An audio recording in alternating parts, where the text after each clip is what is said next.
Aquí comienza Ciudad Capital, un espacio para analizar los hechos de capital importancia.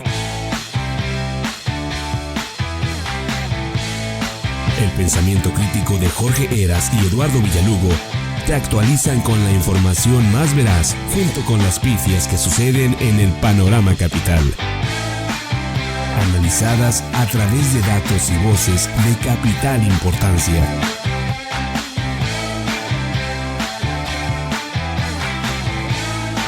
Inicia Ciudad Capital.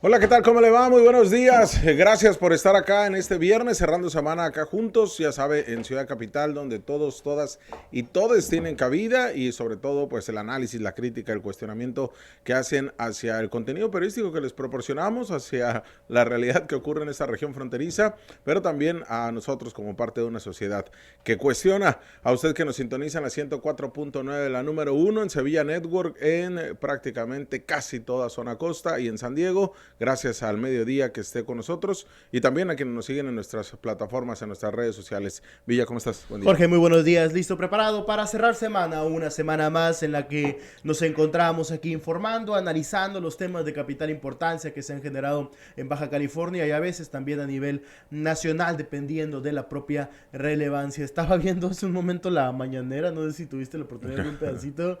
Es una locura lo que están viendo ahí con el tema de los youtubers, ¿no? Que están gritando en favor del presidente. No quería desaprovechar la oportunidad para decir, caray, ¿hacia dónde estamos dirigiéndonos, no? Muy interesante. Pero bueno, me uno al comentario que haces, Jorge. Los invitamos a que se suscriban a YouTube, a la plataforma de Ciudad Capital o al perfil de Ciudad Capital. En Facebook también, Ciudad Capital, pulgares arriba. Y a la gente que nos escucha al mediodía, un abrazo. Como la alcaldesa Norma Bustamante no se iba a hacer apapachar de influencers. Claro, ahora si el presidente lo hace. Si el presidente lo hace con 300, obviamente la alcaldesa iba a hacer lo mismo, ¿no? Gobernadora María Pilar, no lo haga, por favor, por lo que más quiera. Jesús Romandía, por favor, no se te vaya a ocurrir. Ya en algún momento lo quiso intentar el buen Néstor. Afortunadamente no le salió, pero no lo hagan. Cuando Bonilla trajo a este Llorón, cierto. Ambientalista Bonilla Llorón. lo hizo y quedó en ridículo, ¿no? Así es, además nos costó a los bajacalifornianos. Exactamente, ¿no? Al final, cada vez que ves tus youtubers que tanto critican a los medios corporativos de que chayoteros y todo eso, ellos precisamente están recibiendo dinero para que hagan este tipo de comentarios. Y no necesariamente puede ser del gobierno, pero saben que es el nuevo, por así decirlo, el chayote youtubero, ¿no? La manera en que perciben recursos de el propio YouTube, diciéndole a la gente o al grupo lo que quiere escuchar a través de las plataformas y recibiendo dinero. No se sabe, a través de usuarios entregan dinero, ¿no? Es las famosas estrellitas. Pero no sabes quién la está dando, ¿no? Sí, son triangulaciones ahí medio. Puede ser el mismo presidente que tenga su cuenta de YouTube y mandando dinero ahí. Sí. ¿No? O sea, totalmente, ¿no? La verdad es que, cuidado, tengan mucho cuidado con quién se informa, ¿no? Puede divertirse con quien sea. Exacto. Informarse es una cuestión diferente. Totalmente de acuerdo. Y trate de hacerlo de la manera más responsable. Pero bueno, vamos al análisis de capital importancia. Te hablamos de frente. Entérate de lo que sucede en el epicentro informativo con nuestro análisis de capital importancia. Y en el análisis de capital importancia, que son los temas que vamos a abordar ahorita en unos momentos más, les diremos las repercusiones del denominado Culiacanazo 3.0. Y continúa búsqueda del trabajador de Maquila, Servando Salazar. Familiares que critican declaraciones de las autoridades ya desde el 23 de agosto. Está ausente y se comentaba que había otro caso también un año atrás, ¿no? En condiciones similares. Se registran 2 casos de viruela sísmica en Sonora. Las autoridades sanitarias de Baja California de manera oportuna señalan que en la entidad todavía no hay ningún caso. Es sísmica. Sísmica. Le voy a sí, o sea, sí, es que te sacude. Te sacude todo el cuerpo. Sí, a punto de matarte. No, sísmica. Sísmica, así es. Y el análisis con el maestro Iván Martínez Azueta. La CONAPESCA reconoce al gobierno del estado por las acciones que han hecho en materia de acuacultura. Y también tenemos una entrevista con el abogado Héctor Ibarra, el cual viene a hablar sobre la otra parte de la reforma al Poder Judicial. Y en la Pifería 2, una alcaldesa electa regala pants escolares y viaja por toda América a un mes de su toma de protesta pues a ver qué recuerditos le trae a la gente, ¿no? Quiso hacer el viaje de Che Guevara en motocicleta. Tú eres un desgraciado malvibroso. Y bueno, en protesta contra esto me encantó, la verdad. En protesta en contra de la reforma judicial, hasta le censuraron la sonrisa, ¿no? Ahora sí que se te borró la sonrisa, es que me vino un recuerdo. Básicamente, eso la verdad es que está ridículo, pero bueno, ahorita vamos a comentar. Y pues bueno, las repercusiones del día de ayer, Villa, se generó un incendio en todo el país al saber que se vendría un nuevo Culiacanazo. Y así terminó por ser. Ahí la parte oficial tardaron horas las autoridades federales, estatales. Vaya, el gobernador de Sinaloa ni siquiera se encontraba en la entidad, andaba en Ciudad de México de trabajo, ¿no? Así lo justificaron, pero al final no estaba ahí, tuvo que regresarse de urgencia. Pero fueron horas donde la gente no sabía qué estaba pasando, salvo las propias reportes que daban medios de comunicación. Principalmente, déjeme decirle, los locales son los que terminan dando la información veraz, porque había demasiados trascendidos a nivel nacional, información que se desparramaba, y lo digo así con toda la intención, porque no habían datos duros más que las fotografías, los testimonios de cómo hubo los narcobloqueos, y se le llama narcobloqueos porque son del crimen organizado en puntos claves de las carreteras. Una de ellas la carretera estatal número 10, ahí tenemos las imágenes que prácticamente son gracias a compañeros reporteros que están al pie del cañón, no de influencers, no de comentócratas, no, de los que sí arriesgan el físico, y logramos obtener pues las imágenes y los testimonios fidedignos de residentes de la zona del poblado de Paredones, de lo que es correspondiente a la sindicatura de Jesús María, una zona donde, pues usted sabe muy bien, detuvieron con un operativo especial a Ovidio el Ratón, ¿no? Y donde se ubica realmente que históricamente ha sido uno de los puntos de mayor blindaje, de mayor protección de justamente la familia de Guzmán Loera, ¿no? De los hijos del Chapo, de la Chapiza, como se le conoce. Las imágenes creo que hablan por sí solas de lo que ocurrió nuevamente en este sexenio del presidente Andrés Manuel López Obrador. Otro incidente donde a los grupos delictivos muestran su poder, muestran su poderío y se enfrentan abiertamente en una guerra realmente sin cuartel porque la situación, pues como se dan los enfrentamientos son pues en la ciudad, ¿no? En plena ciudad, en las plenas zonas concurridas. Esto fue, obviamente Jesús María se ubica al norte de Culiacán, hacia las afueras del propio Culiacán, y ahí es donde se dan estos enfrentamientos. Se hablaba de militares, un militar creo que fallecido, se habló de heridos, se observaron bloqueos, se observó pues realmente enfrentamientos claros por parte de sujetos armados, encapuchados, en contra de militares. Vimos tantas cosas durante este último narcobloqueo. Esperemos que sea el último de la administración del presidente López Obrador, porque pues, prácticamente ha sido uno cada 2 años, ¿no? Lamentablemente, cómo se pierde el control de una ciudad tan representativa en todos los sentidos por los grupos delictivos y por la intromisión del ejército. Aguas con este tipo de cuestiones. Nos encontramos en un momento muy particular a raíz de la detención del Mayo Zambada, en un vacío de poder que se encuentra, o una incertidumbre de poder que se ubica en estos momentos a raíz de la captura del propio Zambada, en un enfrentamiento, una expectativa de enfrentamiento que se tiene por parte del cártel de Sinaloa, que podría partirse aún más después de esta situación. Y todo en este contexto, en pleno contexto, es donde se da este incidente. Nuevamente a plena tarde, nuevamente en una zona donde no pareciera que el ejército no tuvo la capacidad de analizar qué es las consecuencias de los propios actos que podrían realizar, y terminaron en esto, ¿no? Una severa omisión de la autoridad que puso en riesgo a la ciudadanía, y que hasta la fecha no nos han dicho un solo resultado que pueda justificar el desastre que terminó por ocurrir. Desde el punto de vista Chairo, pudiéramos decir que es la tercera ocasión que el presidente, y es el único presidente que se mete a la zona roja, ¿no? A la zona donde se genera realmente el poderío de la chapiza. O sea, pudiéramos entenderlo ahí, pero ojo, eso es el punto de vista Chairo respaldando la acción del presidente. Sin embargo, estamos hablando que de estas tres, la única positiva, podríamos decirlo así, o que tuvo una repercusión en donde se favoreció o se detuvo a alguien importante como Ovidio fue en una. En las otras dos quedó en ridículo la autoridad mexicana. Realmente no han detenido a nadie, ¿eh? Y en estas dos no generaron una detención importante. Se hablaba de la detención de Iván Archibaldo, que eso sí hubiera sido pues un impacto sin duda alguna y hubiera sido una palomita para el gobierno federal.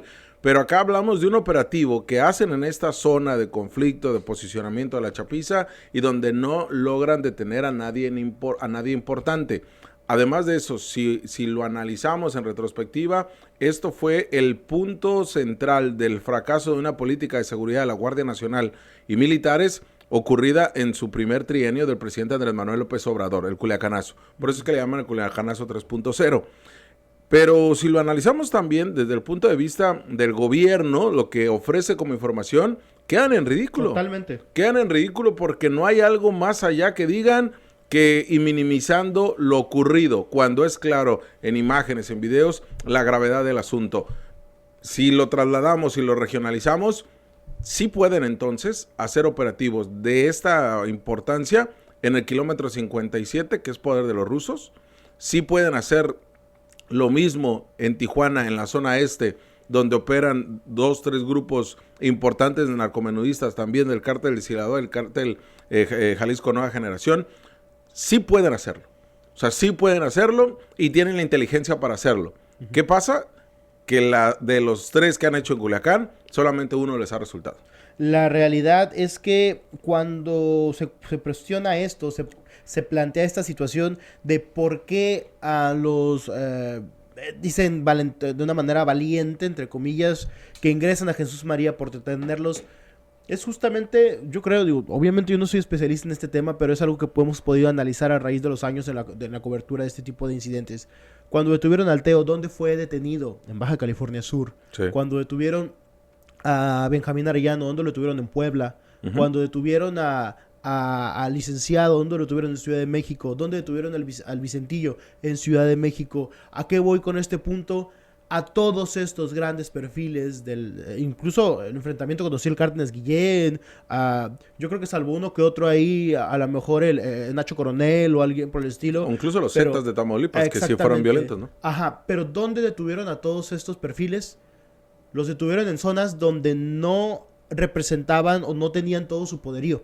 O sea, uh-huh. El Teo fue detenido en Baja California Sur, huyendo justamente en una situación de Tijuana por el riesgo que se encontraba. Benjamín Arellano fue detenido en Puebla, donde él estaba refugiándose precisamente por el acoso de la autoridad. Pero, ¿a qué voy con esta situación?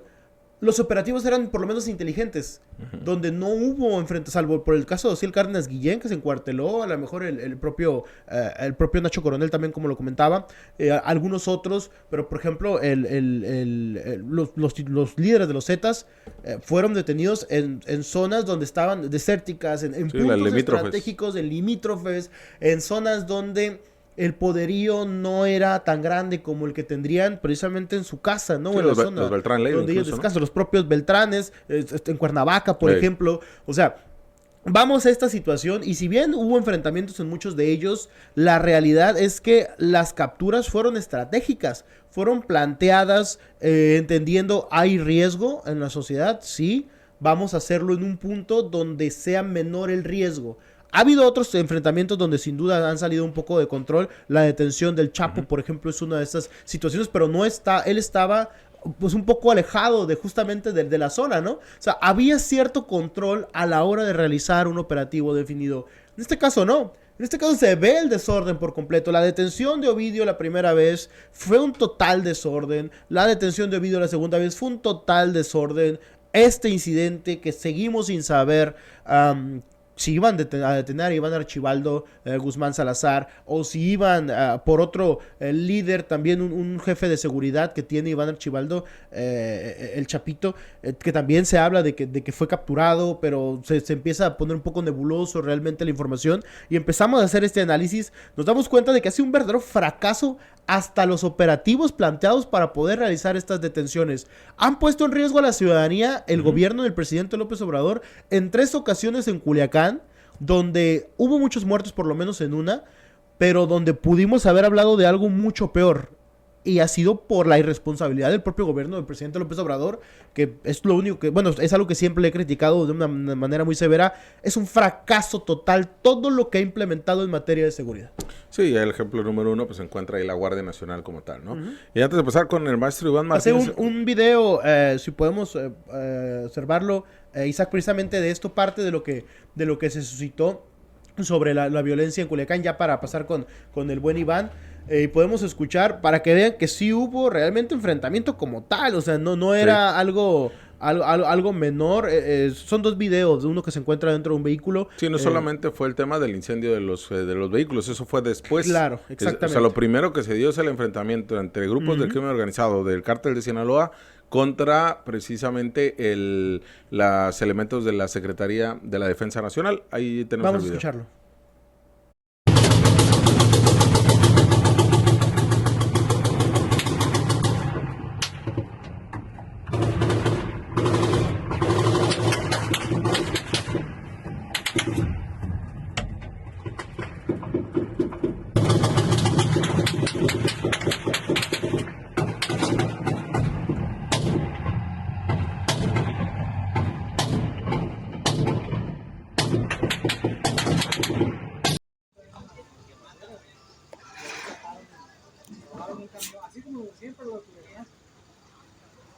Es increíble que pasen este tipo de situaciones. Sí, y de nueva cuenta acá pinta la Guardia Nacional, porque Claro. es la Sedena quien asume toda esta fuerza y todo este desastre. Pero ya tenemos acá en el estudio al maestro Iván Martínez Azueta. Iván, ¿cómo estás? ¿Qué tal, Jorge? ¿Qué tal, Villa? Pues muy bien, aquí contento de estar en el programa, como siempre.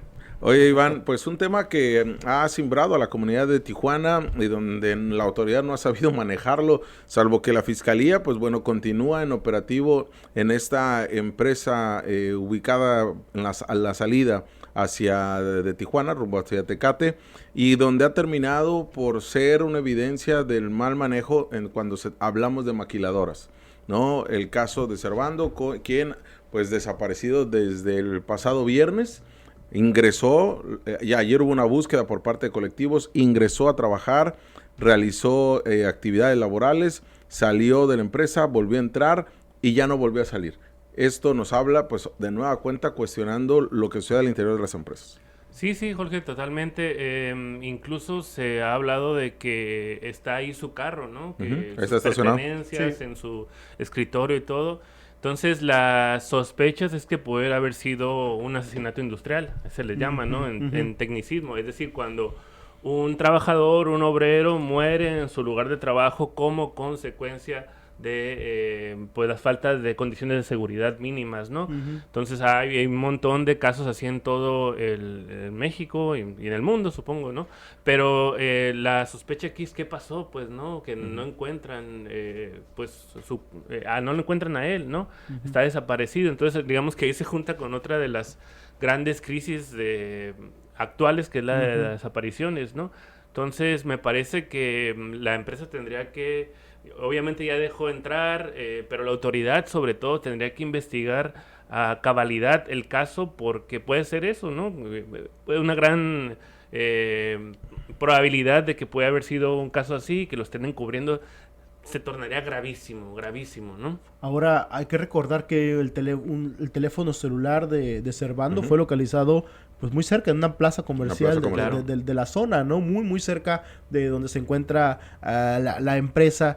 Ya son otros indicadores, ¿no? De que alguien sí dolosamente tomó ese teléfono, ya sea porque lo encontró ahí o porque Servando fue para allá, o muchas cuestiones que se pueden abrir en este margen, ¿no? En este rango de posibilidades que pues la autoridad hasta este momento tampoco nos ha podido explicar, ¿no? Sí, la empresa es la Prime Wheel, que son 5,800 trabajadores, que señala a la familia, no es posible que nadie lo haya visto. Claro. O sea, no es posible que nadie sepa. Sus compañeros y amigos de trabajo señalan, sí estuvo aquí, entró a reuniones con nosotros, aquí hizo sus actividades, y el problema es que siguen aquí, como dice, sus pertenencias, su vehículo, y han sido, la fiscalía dice, se encuentra en la fiscalía regional, pues haciendo las actividades de investigación, no han salido del lugar y señalan Servando no salió del lugar. Sí, completamente. Y yo creo que este caso causa mucha indignación, precisamente por eso, por la vinculación con el sector maquilador, ¿no? Que históricamente ha sido impune en muchos aspectos, digamos, es un sector que se estableció acá por muchas facilidades, entre ellas, insisto, el tema de seguridad, el tema de, un montón de cuestiones ahí vinculadas, y creo yo, insisto, que tendría que resolverse a fondo por, no sé, o sea, en verificar, me sorprende también que no haya cámaras que hayan captado, ¿no? O sea, en la entrada entiendo que hubo una cámara que captó la entrada de él, pero que la salida no esté registrada, en fin, ¿no? Sí. Es que una empresa tan grande, claro, que no tenga las cámaras suficientes como para, o sea, que una persona en todo momento lo sigas, ¿no? O sea, exactamente de qué área de la empresa es donde no salió. Nos queda claro que no salió de la maquiladora, pero lo que no nos queda claro es que de qué área no salió. Sí, si fue al baño, fue a una oficina específica. No vaya a ser que se haya robado una pluma que ya lo tienen súper captado en las cámaras y ahora... sí, cierto.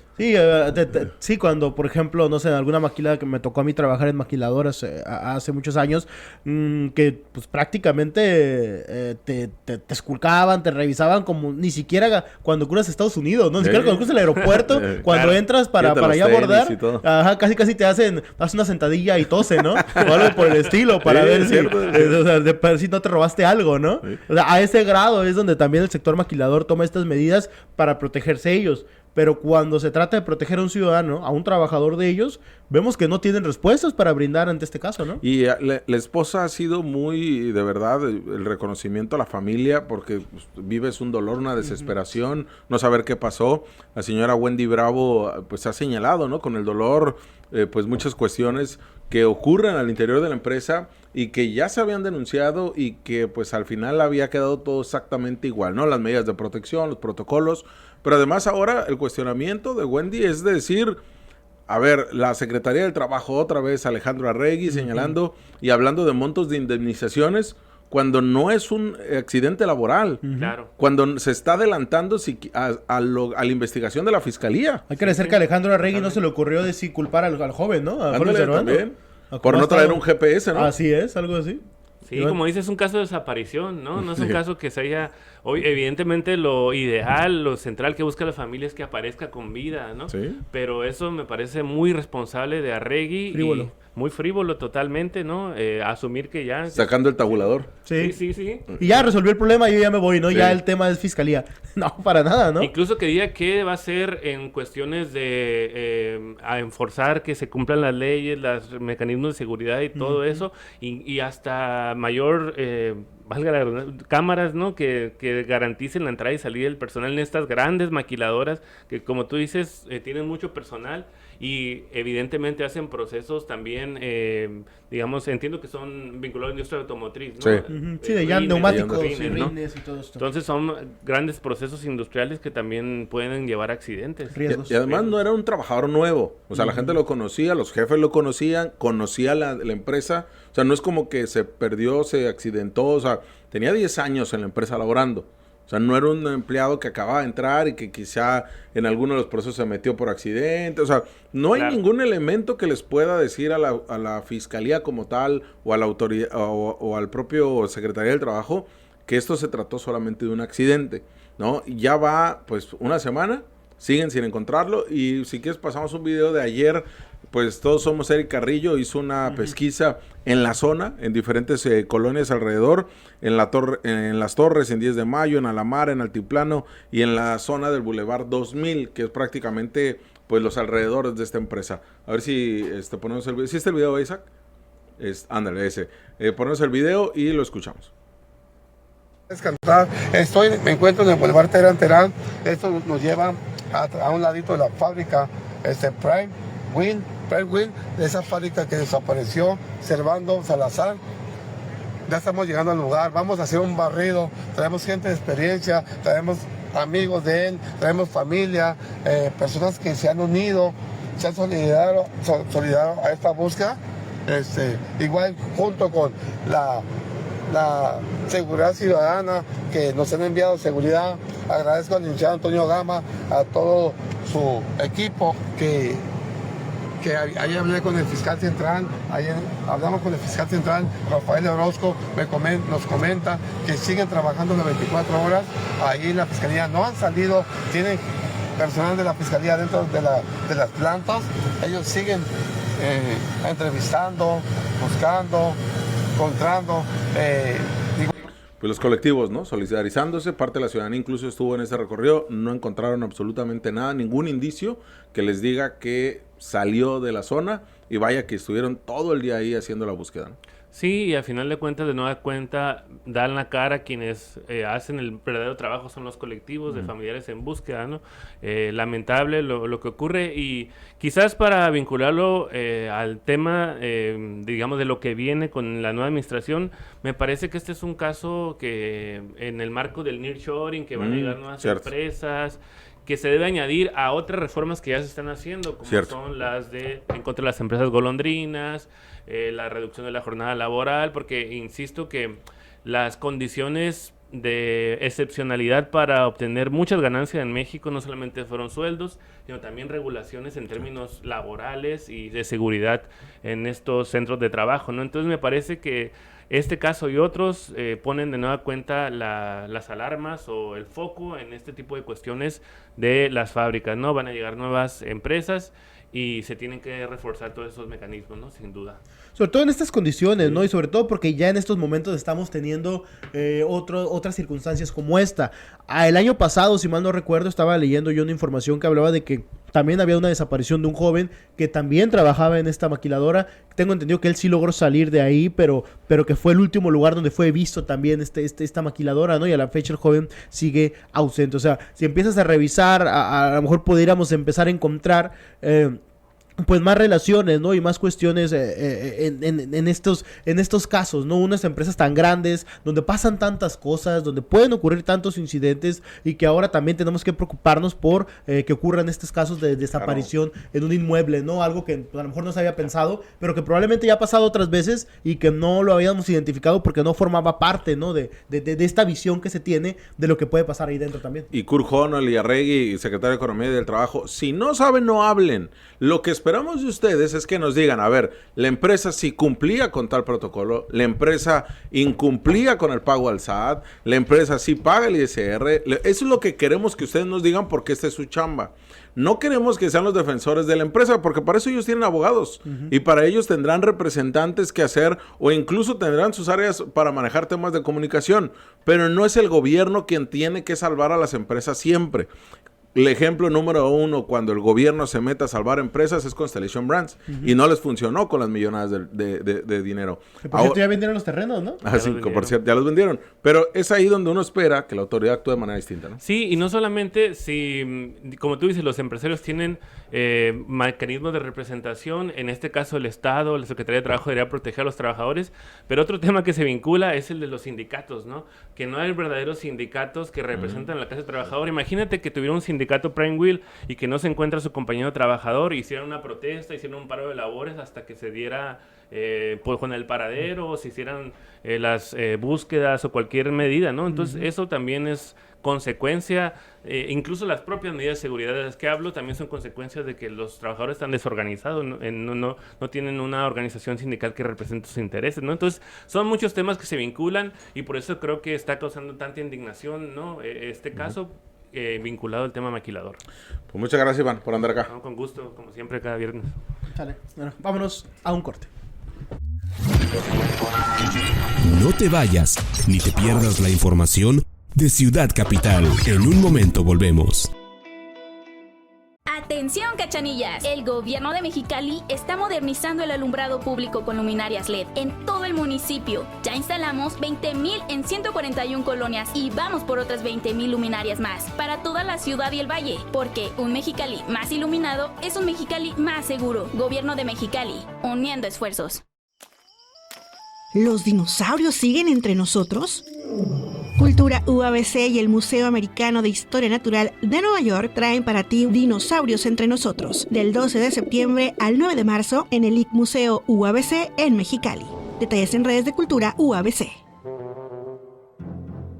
Atención Tijuana, Interceramic, lo mejor en pisos, baños y cocinas, ahora con una bodega de mayor capacidad y con mejor ubicación. Encuentra en Interceramic los materiales que desees para tu proyecto de construcción o remodelación. Con Interceramic tienes más disponibilidad y mejores tiempos de entrega. Compra en cualquiera de las tiendas Interceramic de Tijuana y ven a recoger tu material en la nueva bodega, ubicada en calle Vía Rápida a la Mar, Colonia Murúa Oriente. Interceramic, simplemente lo mejor.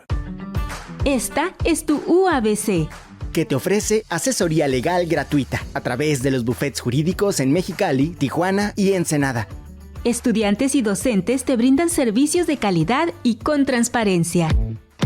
Búscalo en Facebook como Bufete Jurídico Gratuito de la UABC.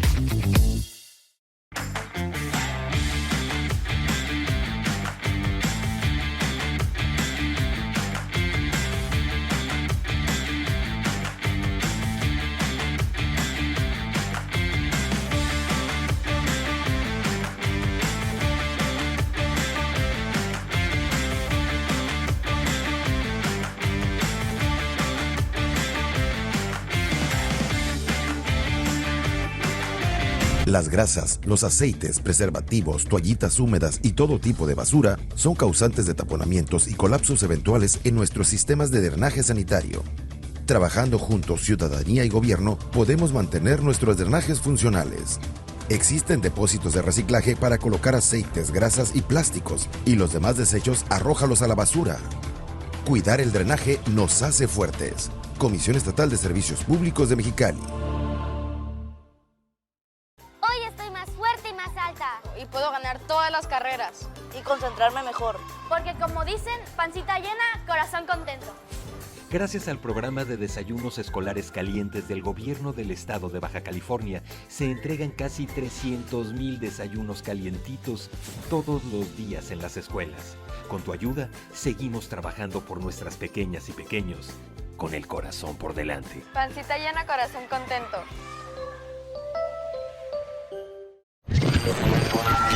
Estamos de vuelta en Ciudad Capital. Durante la gestión de la gobernadora Marina del Pilar, Baja California se ha posicionado como un destino líder en pesca deportiva, generando una derrama económica anual de más de 517 millones de pesos que beneficia a las comunidades costeras. Con eventos como el torneo Dos Mares Baja en San Quintín, se impulsa la economía local y se fortalece el orgullo de las comunidades pesqueras. Estas iniciativas no solo promueven el desarrollo en las zonas más alejadas, sino que también refuerzan el compromiso del gobierno con quienes más lo necesitan. De esta forma, la gobernadora Marina del Pilar recibió un reconocimiento del Comisionado Nacional de Acuacultura y Pesca, Octavio Alberto Almada Palafox, destacándola como un referente en la promoción de esta actividad que mejora la vida de miles de familias. Continuamos en Ciudad Capital, muchas gracias por seguir con nosotros y algunos de los comentarios. Adriana González, buenos días para ti también, Adriana. Rodrigo DH, buenos días, gallos, excelente viernes. Con el Culiacanazo 3.0 se entiende por qué los gringos mejor le pidieron apoyo a los Guzmán para capturar al Mayo. Rodrigo, pues sí, ¿no? Dijeron mejor. Algo hay de eso. Algo hay de eso, ¿no? Dicen, no, ¿para qué estamos con formalismos? Mejor vamos directamente con la fuente, ¿no? Se acabaron los intermediarios, al parecer, entre ellos. Estrada, muy buen comentario, Rodrigo. Estrada, Rubén, buenos días, morro, saludos desde el corazón del 89. Otra vez detienen a policías municipales en Ensenada. Ese tema también lo tenemos que manejar. Tienes toda la razón. Gracias, Rubén, por el comentario, Jorge. María Espinosa, Guadalupe Álvarez López, Hilda Navarro, Elvira Juárez Navarro y Luzma Ayala, gracias por comunicarse acá con nosotros, por estar pendientes. Y en YouTube nos comenta Cris Orrey Barbotín, Sergio Velázquez y Angélica Medina García. La orfandad como consecuencia de estas desapariciones es un asunto del que se tiene que hablar y atender. Él tenía 3 hijos y su esposa embarazada. ¿Quién atiende esas infancias? Sí, sin duda alguna, es una repercusión de manera directa hacia una familia, y por eso hablábamos del caso de Wendy Bravo, su esposa, que ha estado presente y que ha estado muy activa en el En tanto esperamos que la empresa siga por lo menos realizando los el pago, pagos, ¿no? Correspondientes en tanto se determina la situación, ¿no? Claro. Pero bueno, también Anita Galván dice, buen día, gallos. Buenos días para también, Anita. Y Noemí Lara, muy buen día. Buenos días para ustedes también. Y pues tenemos acá, ya lo ve en el estudio, al abogado Héctor Ibarra, quien además es un político conocido mexicalense, pero... También repara cansado, sí, hace tantas cosas. Y además seguidor del rock. Sí. Pero bueno, te saludamos, Héctor, ¿cómo estás? Bien, Jorge, gusto en verte. Gusto, Héctor, como siempre. Al auditorio. Contento de estar con ustedes en Ciudad Capital y de hablar de un tema pues que ya es inminente, la reforma al Poder Judicial, y este último esfuerzo que estamos haciendo, pues abogados, litigantes, integrantes de colegios, tiene que ver con la posibilidad de generar un despertar ciudadano para algo de lo que nosotros consideramos muy grave, que es la politización de la justicia. Es una reforma que no es una reforma menor, es una reforma que lo que yo señalo y muchos señalan, y los análisis serios de este tema, es que no es una reforma al sistema de justicia, se tiene que aclarar, es una reforma de control a la estructura del Poder Judicial, no es otra cosa. No lo digo yo, lo dice la iniciativa, hay que atenerse a la iniciativa por más distractores que nos traten de vender y narrativas. Hasta Saldívar lo dijo hace poco, ¿no? Hace como 3 días. No, es que increíble, te voy a decir para hablar de declaraciones increíbles. Bueno, Saldívar con John Ackerman en video, hace 3 años y medio, sí, claro. Señaló que sería una tontería la elección por voto popular, porque es un cargo que se necesita alta especialización y se tiene que respetar la carrera judicial. Saldívar, sí, se nos olvida que en el 2021, y este es un tema bien importante, Jorge Eduardo, en el 2021, ciudadanía, hubo algo que ustedes recuerdan que se le denominó la ley Saldívar y que generó mucho escándalo, porque en uno de los transitorios se ampliaba el plazo constitucional del presidente de la Suprema Corte por 2 años, sí. Entonces se generó mucho escozor porque era en contra de la Constitución. ¿Qué era la ley Saldívar? Era la ley orgánica del Poder Judicial. Bueno, en declaración, hace 3 años, varias, por parte de Andrés Manuel López Obrador y Saldívar mismo, presidente de la Corte, decían que esa era la reforma. Esa era la reforma que se necesitaba para acabar con la corrupción, nepotismo, todos los vicios que existen en el Poder Judicial, que debe de tener autocrítica, como existen en el Poder Legislativo y en el Poder Legislativo. Son organizaciones integradas por humanos. Dejémonos de hablar de cuestiones que no lo son. Se tiene que tener una autocrítica y revisar. Pero esto, lo curioso es que esa era la reforma, una reforma cabildeada, hecha por Saldívar. Pero ¿qué sucedió? Como el presidente no pudo dejar a su agente de confianza, toda esa narrativa, todo ese cambio, sí, de repente ya no existía. Y esa ley está en vigor y generó cambios estructurales en el Poder Judicial. Bueno, regresemos. ¿Qué es esta reforma al poder? Es una reforma de estructuras. Ciudadano que nos estás viendo, esto no va a cambiar la impunidad, ¿sí? Tu desesperación, el retraso y el rezago que sufres en el Ministerio Público, los abusos de la policía ministerial, de la policía municipal. No va a cambiar las causas penales, no va a cambiar la denuncia que tienes por robo o la forma en que se le da el trato. Nada va a cambiar, en lo absoluto va a cambiar eso. Tus pensiones alimenticias, el tema de la custodia de tus hijos, el tema de la patria potestad, lo que tarda, los años, lo desesperante, no se va a cambiar en nada. Los juicios laborales por indemnizaciones o por despidos injustificados no cambian en nada. El sistema de justicia no cambia. ¿Qué es lo que cambia? El botín. Lo que quieren son las plazas, y ni siquiera son las plazas de ministros. ¿Qué es lo que quieren? Quieren el botín estructural, el botín de la administración de justicia, de lo que son las integraciones. Quieren ir por esa carga. ¿Para qué? Para controlarla. ¿Qué es lo que quieren? Quieren los miles de juzgados, quieren los miles de puestos de magistrados. ¿Para qué? Para que bajo un esquema que trae la iniciativa, ¿sí?, donde 2 de las 3 partes son las que van a mandar, Poder Ejecutivo, Poder Legislativo, con sus candidatos y con la manipulación expresa que viene en la boleta, donde va a poderse identificar qué candidatos vienen del Poder Ejecutivo propuestos, qué candidatos vienen del Poder Legislativo propuestos y qué candidatos vienen de la carrera judicial, ¿sí? Las posibilidades de tener juzgadores preparados, con experiencia, son casi nulas. Entonces, ¿qué sucede? Lo que quieren son esos puestos. Sí, es evidente que es una reforma de estructura, es una reforma que solamente lo que busca es el control político y lo hace mediante un mecanismo de lo más manipulable, que es el mecanismo de la elección popular. ¿Qué hacen con el Poder Judicial? Miren, el Poder Judicial es ciencia jurídica. El presidente ha sido exitoso en mandar una señal y esa señal ya está en el inconsciente de todos los mexicanos. No se necesita nada para juzgar, es lo que él dice. Lo que él dice es que un recién egresado sí puede impartir justicia y puede impartir derecho. Sí, y no solamente lo dice su iniciativa. Algo que los abogados que defienden esta iniciativa no aceptan a reconocer, que es para ser juzgador, para ser juez de distrito, para ser juez de distrito no necesitas experiencia, nada de experiencia, en lo absoluto. Recién egresado puedes ser juez de distrito, puedes interpretar la Constitución. Recién egresado puedes determinar si una persona está indebida o correctamente aprendida o vinculada a un proceso penal en términos de la Constitución.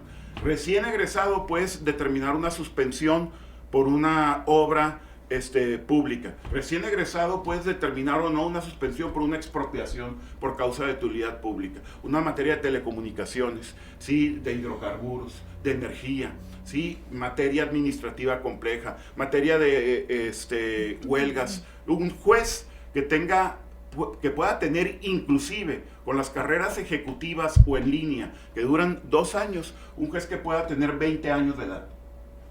Esa es la realidad. Esa es la realidad que nadie quiere decir. Esos son los jueces que nos están diciendo, en este momento, para ser juez de distrito, necesitas una preparación, ¿sí? Increíble. Los exámenes son de todos los tipos, prácticos, psicométricos, de conocimientos. ¿Sí? Necesitas cursos para ser candidato a ser aspirante. La carrera judicial en México existe desde el 94. Está dando juzgadores de primer nivel. ¿Hay corrupción? ¿Hay influyentismo? Por supuesto, como en todas las organizaciones, igual que en el Poder Legislativo, igual que en el Poder Ejecutivo, igual que corruptos son los partidos. ¿Qué hay que hacer? Atender esas cosas, meterte a esas cosas, no llegar con un hacha y talar el árbol. Entonces, sí es un llamado, Eduardo, Jorge, a la desesperación que debemos de tener por el futuro de la justicia. Este es un tema bien serio. Si se politiza, si llegan los que hoy están hablando en casas, en comités de campaña sobre la reforma, agentes de Morena. ¿Por qué están hablando? Porque va a haber candidatos de Morena y va a haber movilización de los candidatos. Y eso no lo debemos de permitir. Esto no es de políticos y se nos ha vendido que se deben de ver del mismo forma en que vemos a los diputados o a los presidentes municipales o a los gobernadores. No son lo mismo, son revisores de la Constitución. Una pregunta, Héctor. Hace unos días yo tuve la oportunidad de platicar con algunos jueces, ¿no? Y cuestionábamos y analizábamos la explicación a la respuesta que dio Claudia Sheinbaum a Ken Salazar respecto a que en Estados Unidos la mayoría de los estados definen a través del voto popular o un esquema similar a los jueces. Yo estaba haciendo una revisión y realmente es a jueces locales, no son jueces federales, y es un esquema diferente. ¿Por qué no se pueden comparar o por qué sí se pueden comparar, ¿no? Ese tipo de cuestiones. Mira, esa es parte de lo más importante de la reforma. Qué bueno que lo preguntas. El juez de amparo, ¿sí? Revisa los jueces federales, voy a empezar en ese sentido. Los jueces federales tienen mayoritariamente el 90% o más de asuntos son de 2 tipos. En materia penal federal, delitos contra la salud, delitos de delincuencia organizada, en materia penal federal, y lo otro es el amparo. ¿El amparo qué es? El amparo es un juicio de revisión constitucional, que lo que hace es que actos de autoridades, tanto administrativas como judiciales o jurisdiccionales, ¿sí? Los pueda ver el juicio de amparo, porque son de tal gravedad que los puede ver el juicio de amparo, y se revisan a la luz de la Constitución, si violaron las garantías individuales de Jorge o los derechos humanos de Eduardo. Sí, tanto un embargo, tanto una negativa de una prueba, como un acto de la Comisión Federal de Electricidad o de la CESPEN, o un corte, o que se te metieron a tu casa indebidamente la policía ministerial sin orden o lo que sea. Sí, eso es el amparo. Bueno, el amparo como tal, sí, es un tema de orden federal porque es revisor de la Constitución. Ese es el juez sobre el cual va la narrativa presidencial. El presidente, revísenlo, nunca habla de la justicia local, nunca está hablando de corrupción en otro tipo de instancias. Sí. Se está dirigiendo a ese juez. ¿Por qué se dirige a ese juez, ciudadanía? Porque es el juez que suspende obras. Es el juez que por interés público, ¿sí? Y para cuidarte, le pone altos a políticas públicas como el tema de salud. ¿Sí? Es el juez que amparó para la vacunación. Es el juez que le dio el amparo a las empleadas domésticas para que se les reconociera que debían de tener seguro social.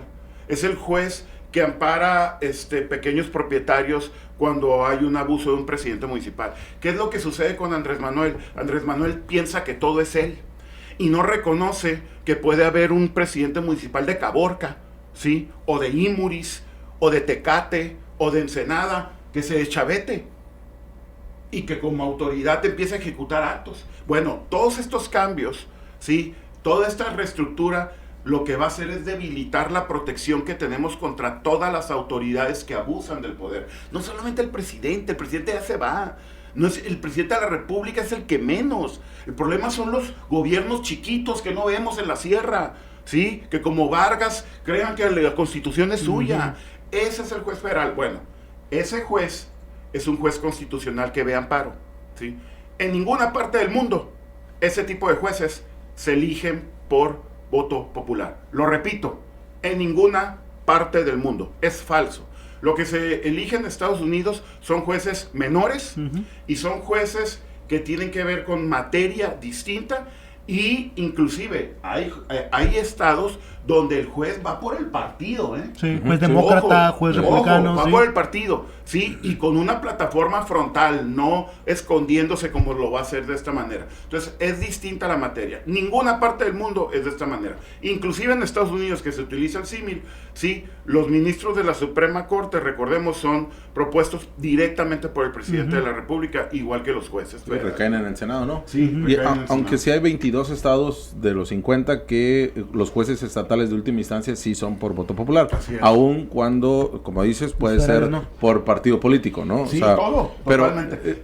Ahí lo que quisiera preguntarte es este planteamiento donde, pues ya con las modificaciones que se hicieron para presentar el dictamen, dan, pues como que dijeron, bueno, ya, pues sí les vamos a dar este espacio del servicio de carrera, ¿no? Judicial de carrera a la mitad de los candidatos y la otra mitad serían de manera directa con los mismos requisitos, así lo establece, fíjate, así lo dijo Mier, ¿no? ¿Qué opinas al respecto? Mira, más allá del planteamiento político. Es bien interesante. Imaginemos 3 círculos, ¿sí? ¿Cómo se van a elegir los candidatos? Qué bueno, Jorge. ¿Cómo se van a elegir los candidatos? Los candidatos se eligen por comités. Cada poder va a tener un comité de evaluación. ¿Quién lo va a integrar? Pues ahí dice que va a ser elegido.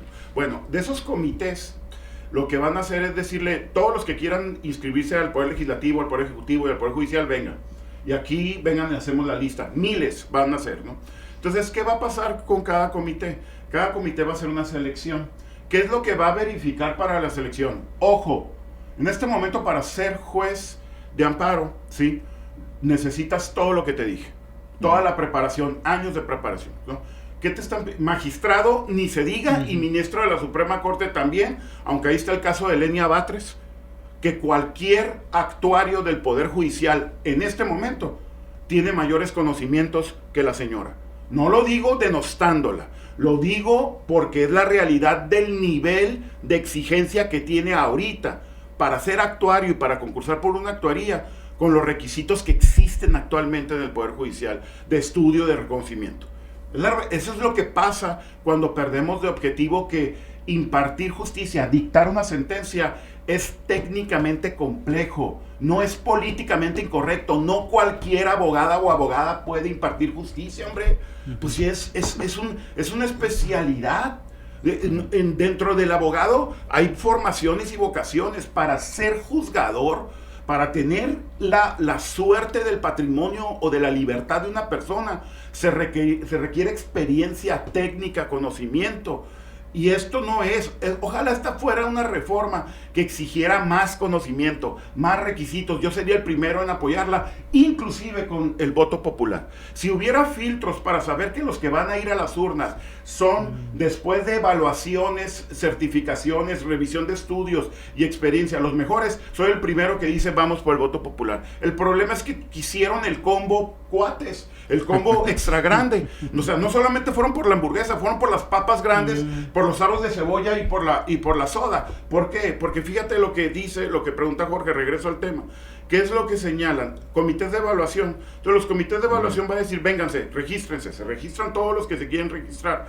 Una vez que se registran, el comité va a revisar los requisitos de elegibilidad. Sí. ¿Cuáles son los requisitos de elegibilidad? En el caso de ministros, sí, o más bien para magistrados, sí, se requiere solamente, en el caso de ministro de la Suprema Corte, se requiere una experiencia de 5 años en práctica del derecho, ni siquiera en impartir justicia, ¿eh? No tienes que ser magistrado local ni nada. Para ser un ministro de la Suprema Corte tienes que tener 5 años de ejercicio profesional. Fíjate nada más. Estás hablando que si un egresado de Derecho en una carrera fast track salió a los 20 años, ¿sí? O a los 19 años, que es posible, a los 25 años ya puede ser ministro de la Suprema Corte. ¿A qué lo equiparan? A la política, ¿sí? Fíjense el sesgo. ¿Por qué? Porque no importa la experiencia. Lo ha dicho expresamente el presidente. Bueno, para ser magistrado de circuito, que es el último rango de definitividad en materia constitucional en los estados, sí, los circuitos, estamos hablando de 3 años. Y para ser juez no necesitas experiencia. Para ser juez federal en materia de amparo o penal, sí, no vas a necesitar experiencia. Pero bueno, vamos a los requisitos. ¿Qué va a analizar este comité? ¿Cómo va a decir este comité? Ah, estos pasan la primera, el primer riego. ¿Quiénes son? Los que presenten un ensayo de 3 páginas sobre la justicia. Y los que tengan un pensamiento. Sí, un pensamiento, un poema. Y los que tengan un promedio mínimo de 8 en la carrera y de 9, carrera, posgrado, doctorado, lo que sea, y 9 en alguna de las materias relacionadas con el cargo. Y 5 cartas de recomendación, esa es una joya. 5 cartas de recomendación de vecinos, colegas, abogados o personas en general. Entonces, fíjate nada más. Como en el Bancali. Para ser juez, fíjate nada más, para ser juez no de kermesse, de la iglesia, no de los que casan en el registro civil, de mentiritas cuando tenías 10, 11 años, no. Para ser juez de amparo, ¿sí? Lo que vas a necesitar es hacer un ensayo. Les presento algo a los legisladores, sí, que yo sé que no se les da tampoco el conocimiento tecnológico. Se llama inteligencia artificial. Yo soy maestro, sí, de universidad. En 7 segundos les puedo tener ese ensayo sobre la justicia. 7 segundos, ¿sí? ¿Te lo han aplicado tus alumnos? En todas partes. Sí. No, pero no solamente lo aplican los alumnos, ya lo aplican los litigantes en los juicios. Ya ves demandas con conceptos de violación con inteligencia artificial, que ni siquiera la revisaron y le movieron porque viene un argumento de España de vez en cuando, o eso existe, legisladores. Bueno, ese es su gran ensayo, su gran forma de que tengan conocimiento de la capacidad y nivel del próximo juzgado. Las cartas de recomendación, pues 1950, ¿no? El de la cuartería que hable bien de mí, o el vecino, sí, o el presidente de la Cámara de Comercio, o una barra de abogados, o la barra de abogados, o Claudia Sheinbaum, sí, o un ex senador, ¿no? Que hable bien de mí, el propio AMLO, o que diga algo, ¿no? Carta de recomendación, 1950, sí, en ese nivel vamos. Esos son los requisitos, se acabaron, ya no hay requisitos. Ojo, ciudadano, es lo que debe quedar claro, se acabó el requisito de experiencia y de examen de conocimientos previo para saber que quien va a impartir justicia sobre tu caso conoce la forma de aplicar el derecho y darte justicia. Eso no lo puede hacer un egresado de 10. No lo puede hacer un recién egresado, nunca. Y no es algo que no se deba decir, se tiene que decir. Esto es ciencia jurídica. Tú cuando vas con el médico por 2 situaciones. Sabes su grado de especialidad y sabes que salió de una universidad, sí, que tú consideras que tiene una especialidad que puede atender tu cáncer o que es de los mejores médicos. O vas por su experiencia, porque te han dicho y te han comentado que es exitoso, ¿sí? La especialidad te da honestidad. No hay una carrera como la medicina que todos reconozcamos que se parte en el lomo, 15 años estudiando, donde son pocos los casos, y los hay, de médicos negligentes e impresentables. Pero la concepción que tenemos del médico es una concepción que por su entrega y por su vocación, sí, es alguien honorable. El impartidor de justicia es eso. Lo malo que tenemos es que no pudimos defenderlo a tiempo. ¿Hay jueces corruptos? Sí los hay, vamos por ellos, hay que exhibirlos en un tendedero público, pero no se puede cortar de tajo para que en el 2025 y en el 2027 se cambie la estructura, porque ¿qué va a significar? Esos nuevos jueces, ciudadanos, van a tener una curva de aprendizaje de años. El caos que viene va a ser un caos mayúsculo, gravísimo, ¿sí? Entonces, no es la vía. La vía es un tema de control que nos va a afectar gravemente.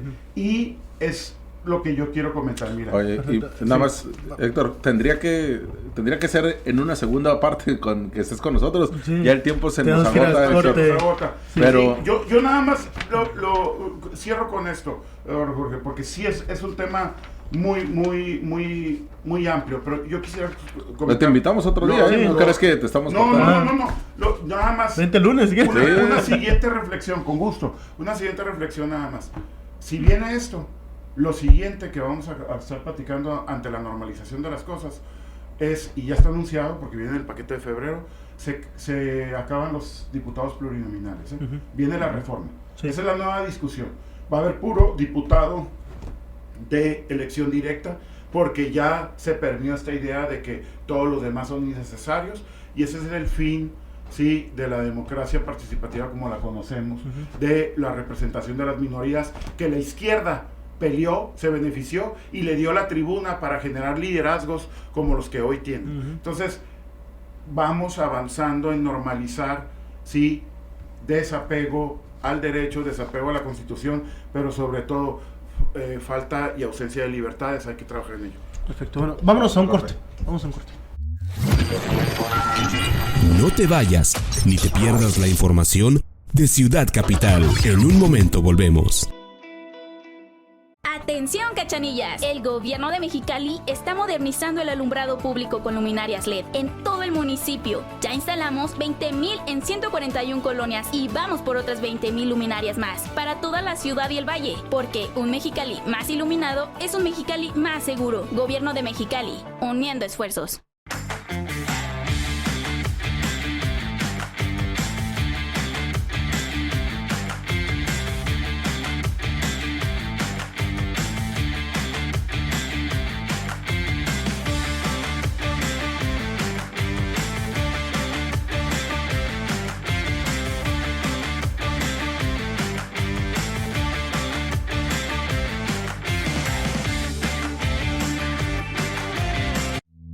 Esta es tu UABC, que por medio del Hospital Veterinario para Pequeñas Especies te brinda consultas, vacunas, cirugías, rayos X, hospitalización, entre otros servicios para tu mascota y a bajo costo. Búscalo en Facebook como Hospital Veterinario UABC. Atención Tijuana, Interceramic, lo mejor en pisos, baños y cocinas, ahora con una bodega de mayor capacidad y con mejor ubicación. Encuentra en Interceramic los materiales que desees para tu proyecto de construcción o remodelación. Con Interceramic tienes más disponibilidad y mejores tiempos de entrega. Compra en cualquiera de las tiendas Interceramic de Tijuana y ven a recoger tu material en la nueva bodega, ubicada en calle Vía Rápida a la Mar, Colonia Murúa Oriente. Interceramic, simplemente lo mejor. Las grasas, los aceites, preservativos, toallitas húmedas y todo tipo de basura son causantes de taponamientos y colapsos eventuales en nuestros sistemas de drenaje sanitario. Trabajando juntos, ciudadanía y gobierno, podemos mantener nuestros drenajes funcionales. Existen depósitos de reciclaje para colocar aceites, grasas y plásticos, y los demás desechos arrójalos a la basura. Cuidar el drenaje nos hace fuertes. Comisión Estatal de Servicios Públicos de Mexicali. Hoy estoy más fuerte y más alta. Y puedo ganar todas las carreras. Y concentrarme mejor. Porque como dicen, pancita llena, corazón contento. Gracias al programa de desayunos escolares calientes del gobierno del estado de Baja California, se entregan casi 300,000 desayunos calientitos todos los días en las escuelas. Con tu ayuda, seguimos trabajando por nuestras pequeñas y pequeños, con el corazón por delante. Pancita llena, corazón contento.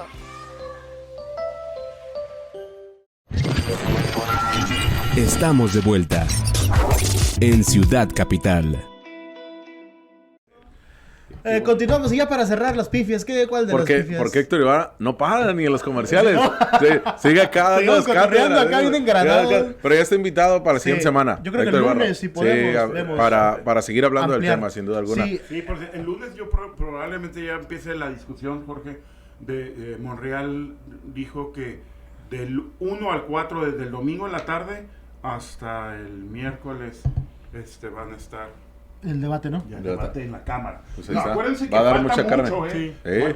Falta ir a senadores y recuerden, es reforma constitucional va a los estados. Va a los estados todavía. Así es. Oye, pues precisamente del Poder Judicial. El Poder Judicial lo que decías, falta la autocrítica. Falta la autocrítica, sin duda. Las protestas aquí las hemos criticado, la parte de hacer una vigilia, toda esta parte de romantizando una reforma que los están avasallando y que tendría que ser el tipo de cuestionamiento. Mucho de lo que él planteó ahorita acá, el buen Héctor, es a partir de lo técnico jurídico, que esa es la discusión en la cual el presidente ha perdido.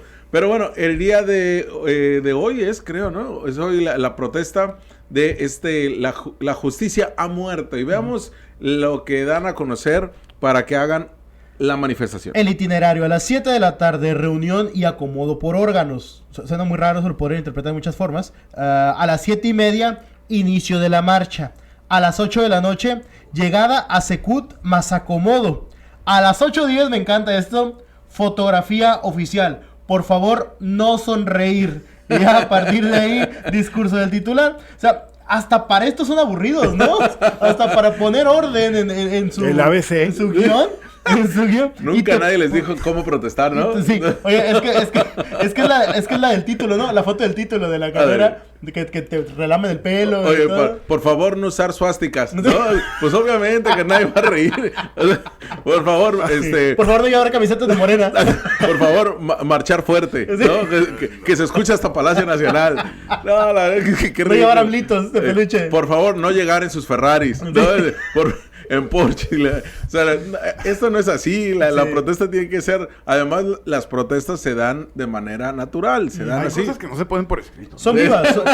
Sí, claro, exactamente. Las protestas son vivas. Los protestas son entes vivos. Sí, déjala correr, hombre. Porque incluso las protestas, cuando se dan, incluso de la derecha o incluso de trabajadores sindicalizados, cuando tú organizas de una manera los discursos, ya ni hablemos de sonreír, los discursos que se van a dar, le pierdes la forma a la protesta, porque los mejores discursos son de la gente que lo vive y la gente que se expresa de tal manera que genera algo, no como la que hicieron este fin de semana en el ¿cómo se llama? En Mexicali, que pusieron un rapero. Sí. ¿No? Parecía más evento organizado por Norma Bustamante del IMACUM, que realmente una protesta donde queríamos escuchar temas técnicos. No importan las velas, no importan, lo que importa es lo mismo natural como se va dando una protesta. Ahora imagínate, Héctor, que te digan, por favor no sonrías en toda, tú que no paras de sonreír a un enojado. Sí, fíjate. Tú no sonrías, Héctor. Héctor el risueño. Dicen que habrá policías de la sonrisa ahí. Con un tablazo, ¿no? Sí. Señor, no se ríe, le acá, en la parte de atrás de las rodillas, ¿no? El verdugo de aquí de Mexicali con un látigo. Ándale, chacal que tenían ahí, ¿no? La foto pero, oye, fíjate, un comentario serio sobre esto. Fíjate que la pifia, y que ha habido varias, no es la única que ponen sobre la mesa Jorge y Eduardo aquí en Ciudad Capital, ha habido varias, es porque yo en la autocrítica se debió haber reconocido que en el plano político de comunicación hacia la ciudadanía, se tenía que buscar una forma de generar canales de empatía y de reconocimiento pues con el interlocutor, sí, porque la verdad es de que también hablando en beneficio de ellos, no están preparados pues para o sea, claro, son todos ellos imparten justicia y están encerrados en un cubículo y estudiando un caso. Entonces se cometen errores, sí se cometen errores porque no traen esa preparación política que estás enfrentando todas las mañanas con todos los agentes, ¿no? Entonces paciencia a la ciudadanía. Por favor. Pero bueno, Héctor, si va, no sonría, por favor. Sí, si no va a estar el verdugo ahí y va a pegarle un tablazo, ¿no? Encantado, y ojalá que podamos seguir hablando lunes o martes sobre los demás puntos para que la gente conozca que se va a votar. Perfecto. Héctor. Gracias. Gracias, Héctor. A nombre de toda la gente, Jorge, a nombre de toda la gente que hace posible Ciudad Capital, de Casa Crea, la 104.9, la número 1, le digo que pase muy buenos días y buen fin de semana. Gracias. Aquí termina Ciudad Capital. Jorge Heras y Eduardo Villalugo vuelven el lunes con las noticias más relevantes del día. Síguenos en todas nuestras plataformas. Ciudad Capital.